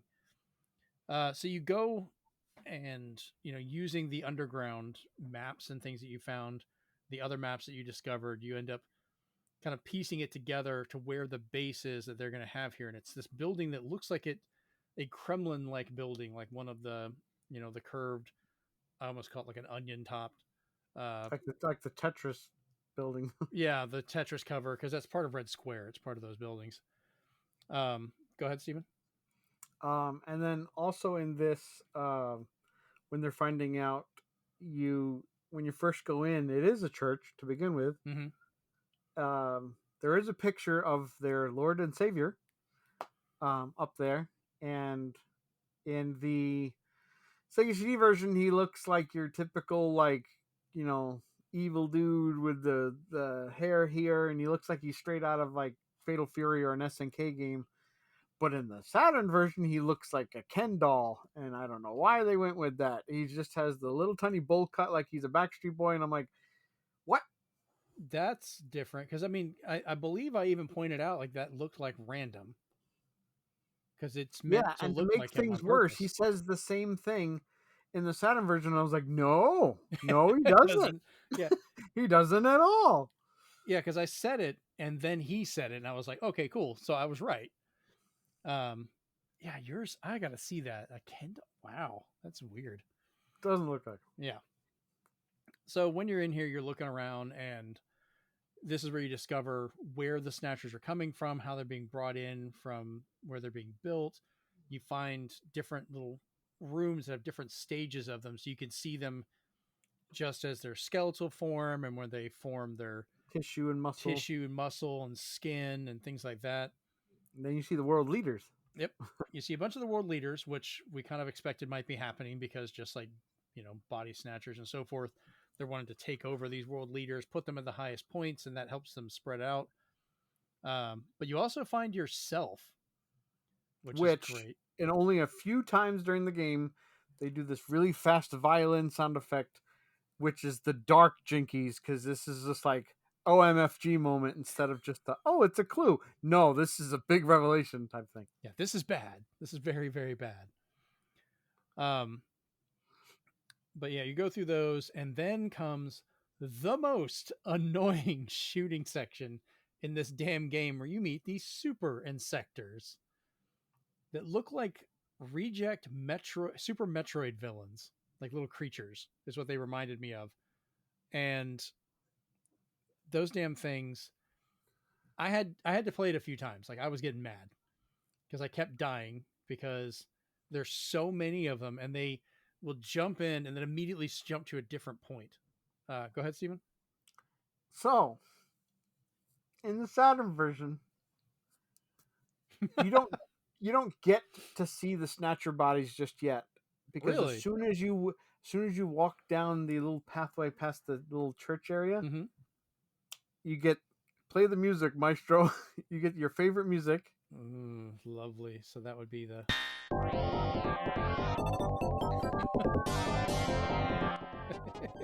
So I want to preface this by saying your super insectors are not the new super insectors. So yours go to one spot and then move to another spot. Yeah, they're annoying shit. Then, like they said in Futurama, instead of shooting where I was, you're going to shoot where I'm going to be. Right. But in the Saturn and PlayStation versions, they jump multiple times all over the place like they're on crack. Oh, God. So all of them just jump insane. Unless you shoot them as soon as they land, they will jump 3 or 4 times all over the place. and they'll put 3, 4, 5 on my grid at once. It feels like it's almost required to have a light gun at this point, So to try and no do light this. gun support with these versions, mind you. PlayStation and Saturn had no light gun support. Really? Sega CD is the only version to have light gun support. I'm surprised by that, especially for the PlayStation, because that. I know. Wow. Okay. So I thought they all did. Went through that, and like yourself, I had to go through a couple ones, and then as Chris found out, rapid fire is your friend, so I just pressed the button as fast as I could, put the controller down on That's what I did. on the couch, and I was just moving it all, and I was just shooting every square. It was the only way I could get through it because I had no idea, how else I could get through these guys. It's almost dumb luck at some point. You do. I want to preface this with saying, at least in yours, once you find out more stuff, for reasons because he needs more time to get to the bottom of this, your save state, your save person, Metal Gear, leaves, so you can no longer save your game. Not about that. And because you kept telling me have to do save the game. In your version, you have to do both the Insector and the Snatcher, 30 Snatchers. You have to fight at once, because if you die at either of those, you start that whole action sequence over. The only thing I can say is nice is once you take out the Super Insectors in the Saturn version, you can save. So you only have to deal with the Snatcher fight. Now for you, it was a little bit better because they do less damage. There was only 30 of them. Yours was fine. Yeah. Mine, because there's a faster processor on the Saturn and PlayStation, they came in a lot quicker, and then towards the end, all 4 of them would appear on screen at once, and I'd have to shoot all 4 of them as quickly as I could. The game was brutal in this act and not fun. I wonder if that's part of why they didn't port it. Like, they looked at these updated versions and they were like, these are not good. Like, people are not enjoying this. Oh, but yeah, going through the Snatcher shooting part after dealing with the Super Insectoids was a walk in the park. I had no problem with that one. I think I got hit like once just because things moved around, but like I was just shoot. They did change the last part, because the last part you're not supposed to shoot at all because somebody very important's in your reticle. Yes, but they took that out and they just show the picture, a different picture in the Saturn version. You don't have to shoot anything. You just get revealed. Oh, okay. Yeah, because you told me do not shoot this one. I was like, he's gonna do the whole sections over if he shoots this one. Yeah, that was one of those moments where I'm like, no, I appreciate the heads up, because I would have been so pissed to have to redo all that again. Because I would have had to start at the Super Insectors, right? Yep. Yeah, no, thank you. I would have been like, we're done. This is the end of the series, people. There is no ending. This game just never finishes.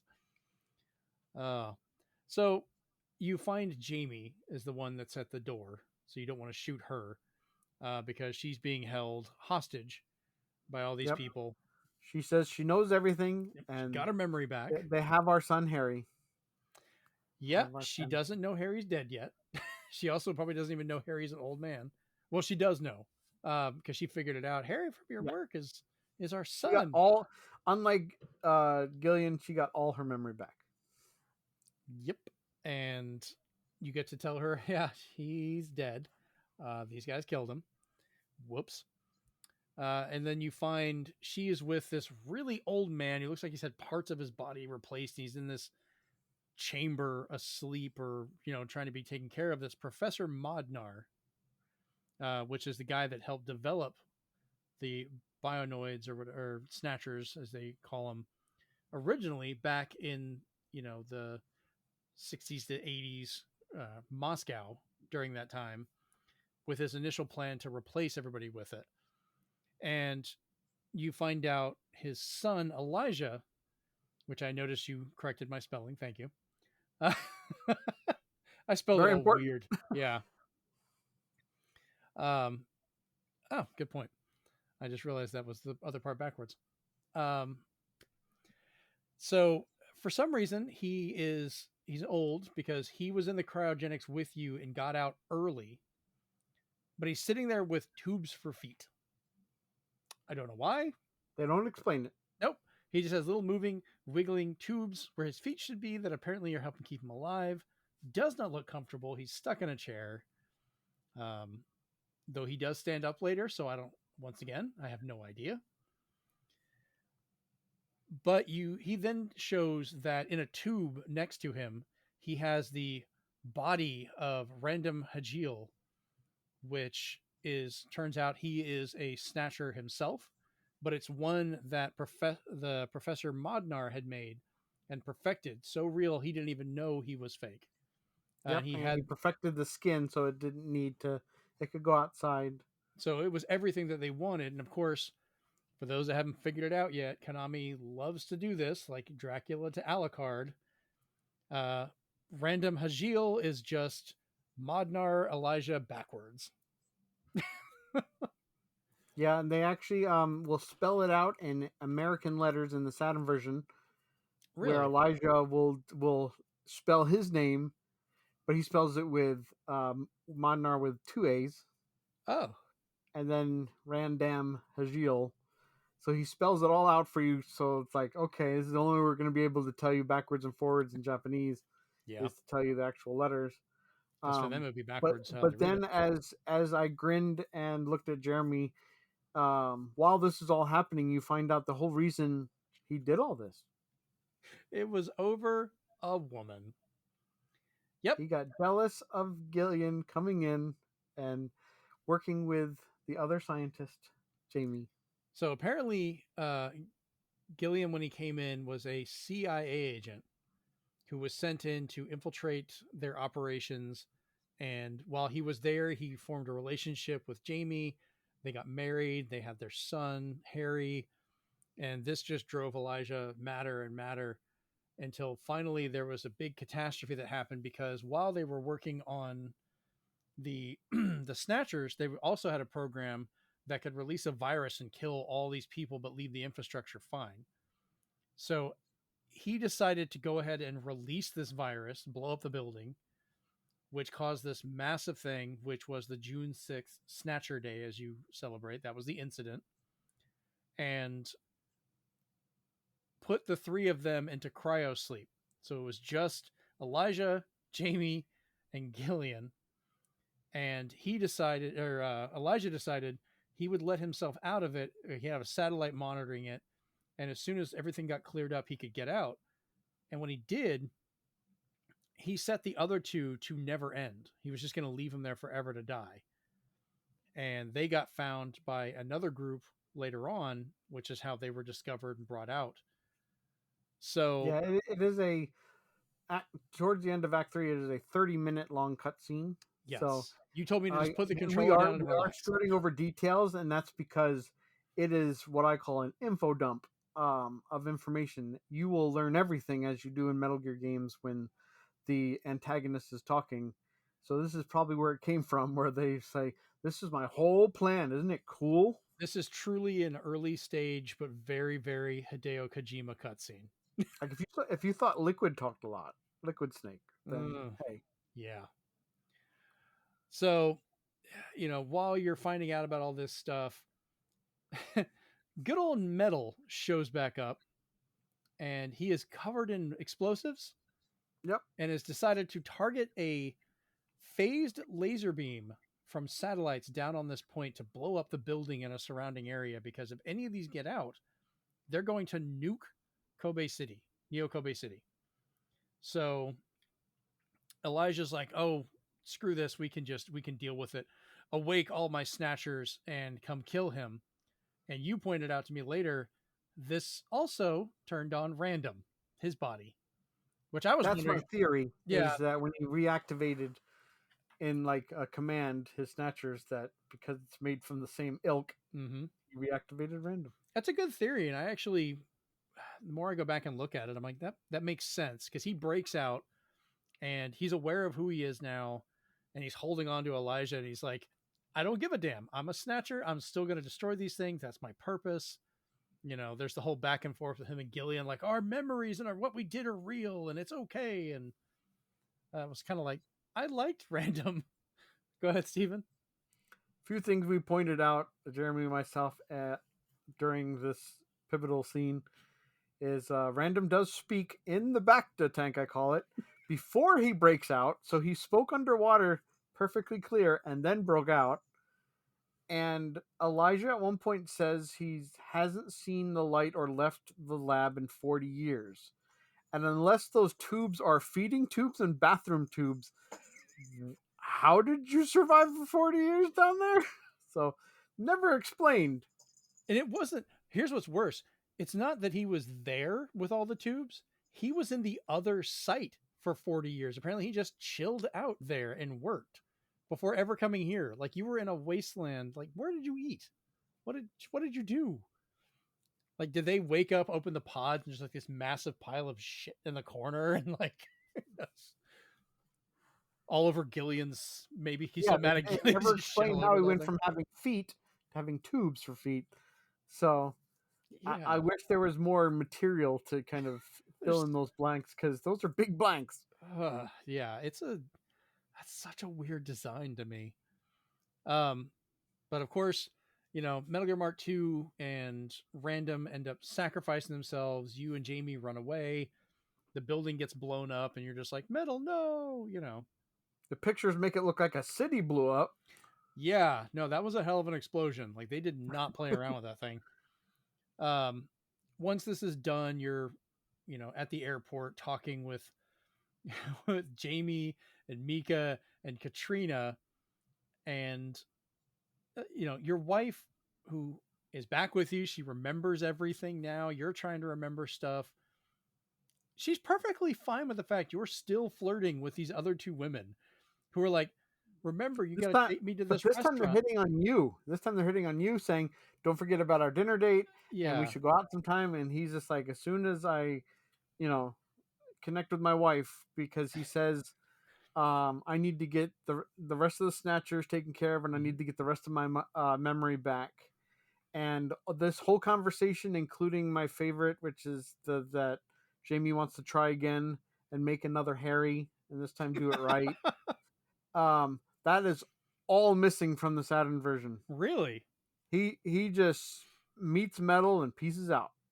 He sees his wife. He sees the other two. They salute. They don't say a word to each other, and they leave. God. Mind you, by the fact that he's flirting with the two of them, they're flirting with him. His wife's perfectly fine with it. She has had no qualms, problems, or anything with this. I guess it's like, well, welcome to that marriage. But lo and behold, Metal comes back. Metal Gear Mark II is not dead. You saved some of his chips, because he does ask you, please come back for some of my chips, like we did for Random actually dove on top of Metal. Mm-hmm. That's why some of his most essential pieces are still there. But he shows up in my version built as a Sega CD. And in each of the different versions, he does come back built as different consoles. I had looked and found some of these, so I'd seen them as the different other ones. You told me not to send them to you because you wanted to finish it. Did you get to see the Sega Saturn one? Yeah, I saw my Japanese Sega Saturn, and then I saw the PlayStation 1. I think I like the PC Engine one the best because of how its head fits. Yeah. But every single one they've showed him. So for some reason he's a game console now. Whatever. I mean, why? I guess they couldn't rebuild enough of the stuff out of Little John. And he says his name that way because when he comes back, he says, "I am Metal Gear Sega CD." Oh man. So this sets up a sequel we never got, because it intended for you to go to Moscow, solve the mystery there, and stop the Snatchers from where they're being produced at the factory there. None of that ever happens. And we just kind of peace out from that point, and that's the end of the game. So let's go on to our final thoughts on it. I just love that sound effect. So I know you've talked a lot about this game because you've played it a lot. This is your favorite title, the one you go into. I want to kind of go into my thoughts on this playing it, because this is my first time, my experience with it. And I'm not going to go that like this is my favorite game of all time, but I really, really did enjoy this game. Part of that is the fact that you helped me not stumble where I think it would have been. And I kind of wonder, would I have actually made it through this entire game by myself, just given my proclivity to kind of get frustrated with RPGs or things like that sometimes, Is especially when it it gets your first visual novel though, like text adventure game? no. I do So have I think you would have been okay then. okay. I have I kept bringing up the DS because some of the ones I really like to play, like Hotel Dusk, were on the DS. I really enjoyed the form factor of it, and I played through some of those. And I've played through stuff like Shadowgate, um, back on like the NES and Game Boy Color, which I did end up using kind of a guide for that because I played around with it and it was fun, but I just wanted to get through it and Well, see what yeah, it was no, like. those games are a lot of hit and miss where you're not only are you not triggering things in Mm-hmm. Shadowgate, but if you don't do stuff in the way they want you to, you die. Yeah, that one's notorious. Like there's an exact process for certain stuff where you're just toast. So I can understand that. Yeah. Because this one is a little bit nicer where the places where you can die are kind of obvious. Yeah, I think the places I would have stumbled is you helped me avoid going back and having to dig through and research in the computer because it seemed like they had so much information in there. A lot of it was like just filling in spots, like it was Yeah, useless there's a lot you can information with do. yeah. There's a lot you can learn in the Jordan computer. There's a lot of keywords you can put in that you can just keep looking up stuff and kind of almost do a deep dive in itself to Mm-hmm. find out things. And there's actually that one thing that nobody has been able to explain, that when you put in Kojima, just the word Kojima, you hear a sound effect. And it used to be people thought that enabled censorship, because there was a magazine scan of the Sega CD version once that showed the dog with just a couple scratches on its stomach.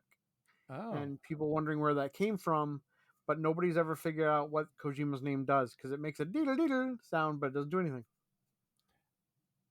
And that Okay. would have confused you if you ever did that, because you'd be like, what did it do? It didn't do Right. anything.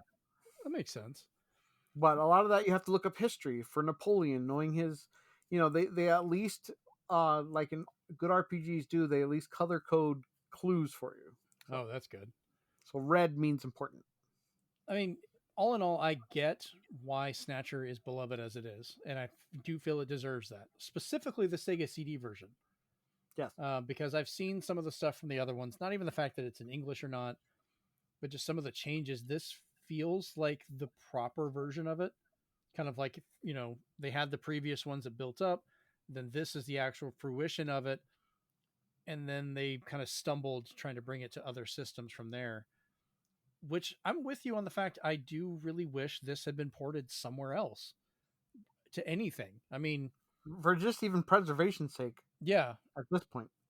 like why by this point, like as much as Kojima loved to do it, why couldn't he like hide this in one of the Metal Gear games or something to bring it back in some way? If Yeah, he's had they references had to it. you can get Gillian Seed and Snatcher cards in Metal Gear Acid 2, like they're cards you can use. Really? That's the most newest artwork you'll see of Okay. Snatcher, and it's just a tease that just makes me upset. And they talk about Snatchers in Metal Gear Solid 5, but they're not the same ones, so Right. they kind of confuse you there. So maybe that was, for all I know, maybe that was the first beginning of it. I didn't look in further to see if it would match up with the timelines or anything. Gotcha. So little things like that, I was just like, okay, there. He knows he still likes it because he puts it in there, and he said that he'd love to have a sequel, but he doesn't want to write it. And I'm like, okay. I mean, I think that would be nice if they did. I think the perfect storm would be to have a good remake and then include the bonus, like maybe an extra chapter or part that had the Moscow section just to finish it off. Add that part in there Yeah. as a bonus. Like you have games like 2064 Read-Only Memories, which I need to play because Mhm. Jeff Lupetin actually voices a character in it. So I'm like, Oh, Gillian's in it in some aspects. So I want to know who he voices. right. So it made me go back there to be like, okay, so all is not lost. There's still, and especially now where Cyberpunk is having a renaissance with everything from Blade Runner 2049 to 2049 Read-Only Memories to Cyberpunk itself, Mm-hmm. and all these other games that are taking that same time period. I was like, it's such a I'm gonna say it, but it's the only cash grab I really would like. It's such an easy cash grab. But as soon as you're done with your thoughts, I'm gonna have my thoughts of what I thought of the Saturn version. Okay. I also would like to hear, just for future, your thoughts on my playthrough, how it went, and then I'm also, if you've got a list of other games you would recommend in this vein for people to try. But I'll finish my thoughts first. Um, but yeah, this game does make me go back and look at this style of game differently, because this feels more of, okay, I get the potential of what everyone was so excited for with this type of game back then. A lot of the ones I would see seemed really corny or overacted, and I never really got the gist behind them. You had a couple nice ones in there, like Monkey Island and things like that, but a lot of the other ones just never really clicked with me. Um, and I think if I had given this one a proper chance, it would probably be up there in my, my high rankings. And I think actually it is up there. It's not going to be my favorite, but I now hold this game in much higher regard than I ever did before. And I'm glad and thankful that you got me to play it. So I appreciate that. So I will hand that over to you now for your thoughts on the Saturn version, because oh boy, that's gonna be interesting. And then, so before I go into that, I Yeah. will say there exists I'm gonna say it's a pseudo sequel, Mhm. but it's not really. There is Police Knots out there for Sega Saturn and PlayStation. Mhm. Do acquire the Sega Saturn version. It is the one that's the best version overall. It is English patched, but not subbed. I mean, sorry, not dubbed in any way. You are going to see that this one, without spoiling anything, because some of it's actually just on the box there. Mhm. Other of that is just found out from just watching the beginning. But this is more of a homage to like Lethal Weapon series. Okay. The character you play is pretty much Mel Gibson, and your sidekick is pretty much Danny Glover. So it's blatantly obvious. It takes place in space. It is a game that is going to share a lot of similarities, but probably a little bit more freedom with Snatcher, because he's improving upon the formula. There still is, and don't worry, guys, this is not any kind of story spoiler, but there still is that Metal Gear connection, because Meryl herself, her nice. actual character Meryl, Mhm. is in the game. She is a character in the story. Okay. I've yet to play this game, so I don't know her part in it, but I just know she's in it because even the previews of the game said Meryl with a question mark, and they're like, yeah, it's her. But among that, there are a lot of good games out there that might skew the formula, so you kind of have to find a happy medium now. Mhm. There is the 999 series that Heard of that one. are very gruesome, more of like a Saw type series of investigative work. There is stuff like Rain Code, Danganronpa, that take their own inspirations from that and kind of build upon it. And then there's ones that are going to be as close as they can to Snatcher, and that's stuff like Steins Gate, which, if I'm going to give a quick plug to Video Games Plus. They're doing a reprint of the original. Oh, really? And that one actually comes with a code with the only way to get it NES version of Steins Gate, which plays like old school like Shadowgate and such. But again, I have to delve deeper into these titles because I only know from face value that they're following the formula, but I don't know how they deviate. So there is a lot out there. This game is special in its simplicity and its cutscenes. Mm-hmm. So the biggest thing that this game had going for it for me was the music. The opening theme you heard is literally called Pleasure of Tension. It is the most remixed song of this game that you'll hear everywhere. And it's just, they know when to give you these sounds, these sound effects, these jingles, these musical cues, which I think enhances the experience over a normal visual novel or text adventure game. However, the PlayStation and Saturn version completely butcher all of that in terms of the music. So while it does copy a lot of the sound effects over exactly the same, the Pleasure of Tension is now a jazz number. So you kind of hear like a little bit of guitar, and then somebody's on like a pan flute doing our favorite do do do do do scene, and it is really relaxing, and it is not tension at all. It is displeasure tension, if anything. Wow. When you're investigating the dark office, you have to turn on the light, and you just hear like spooky investigative music on Sega CD. It's a jungle beat with drums on the Saturn and PlayStation versions.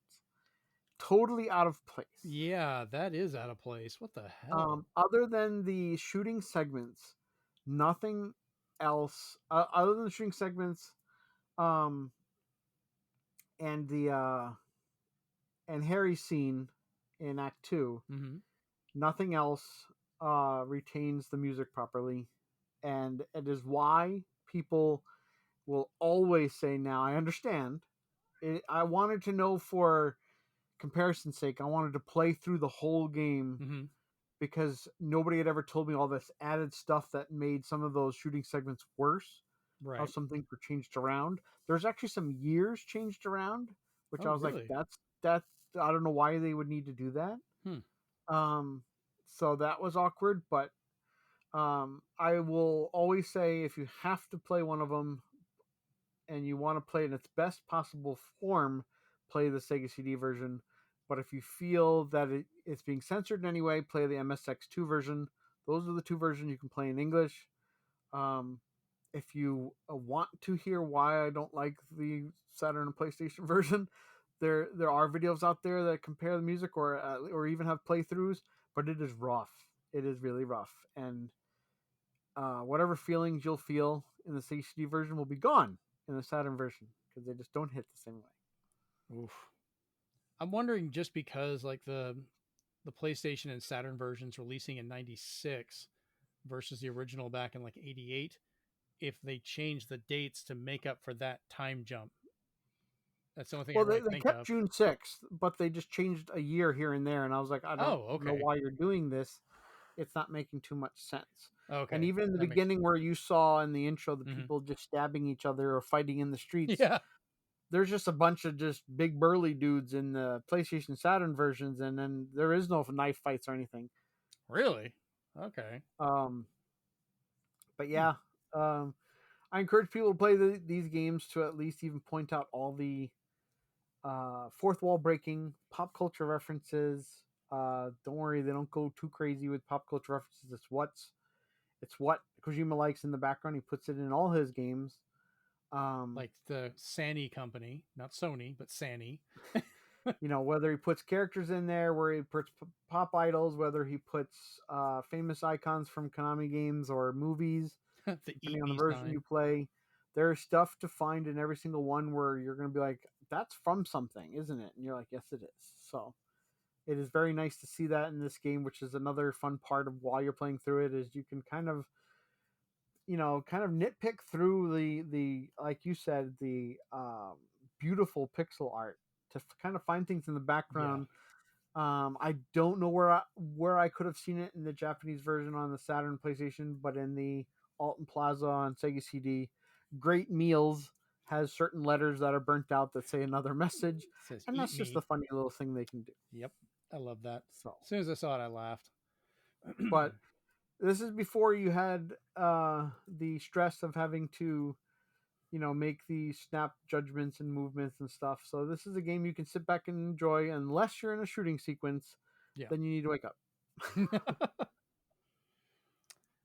All right. So I guess that kind of covers the recommended other titles and so forth. Did you have any other thoughts about my playthrough, about how that went?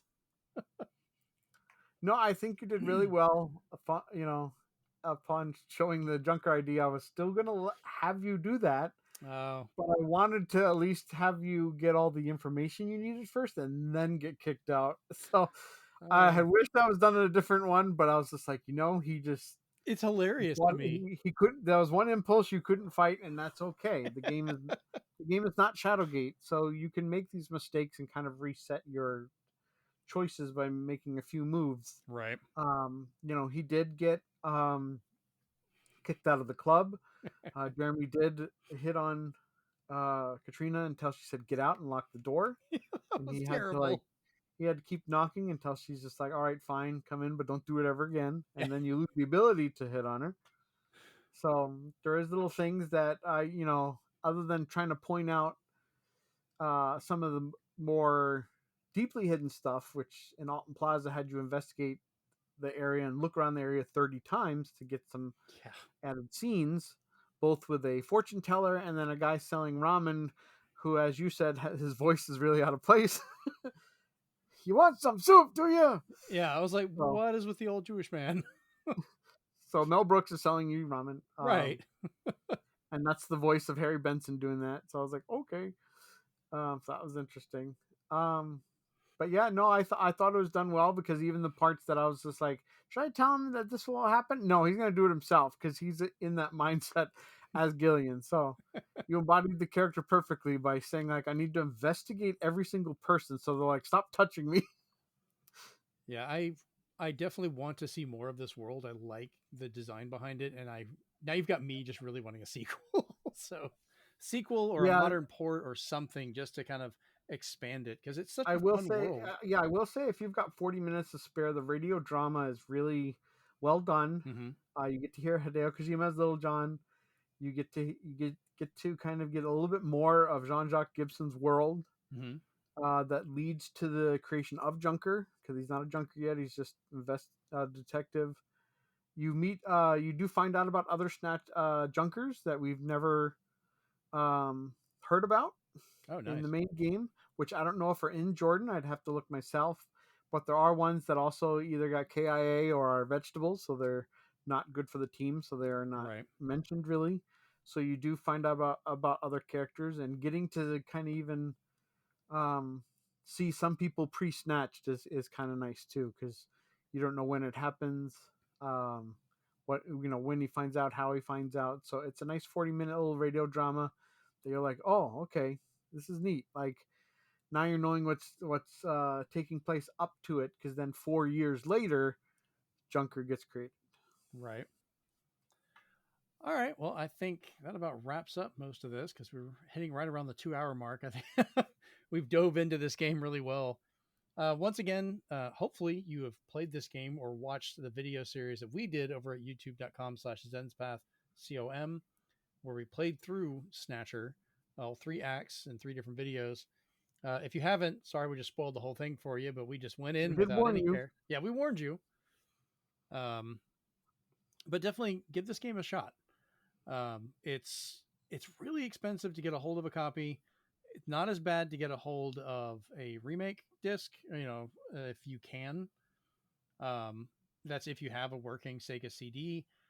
Even if you don't, I played this on an emulator. There are ways to find it online. It's not the most complicated thing in the world. To give that a shot. Yeah, there are websites like Junker Headquarters is a website where it is full of fans like us, varying degrees, who have thrown their love into everything from the merchandise that exists out there to the soundtrack to how can I play this game. For sure. I do want to check out some of the older versions, especially the English translations, just to try them out. Just to see, because I'm like, I've really enjoyed this. How different is that one? But if you want to talk with us, you can find us over on Twitter or X or whatever at Zenspath Podcast.